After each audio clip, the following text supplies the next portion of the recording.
Hello, I'm Kevin Masson from Kingdom Metalworks. I was born in England in 1960. I learnt metal trade from masters. It just created a passion in me for metal shaping. That passion led to leaving a legacy for metal shaping and teaching the younger generation all about the craft that is now sort of falling to a wayside.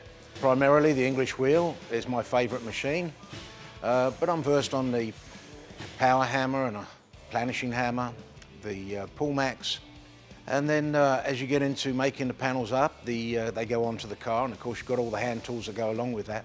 The hammers and the dollies and the slappers and the chasers and all the different aspects to that to make that job perfect.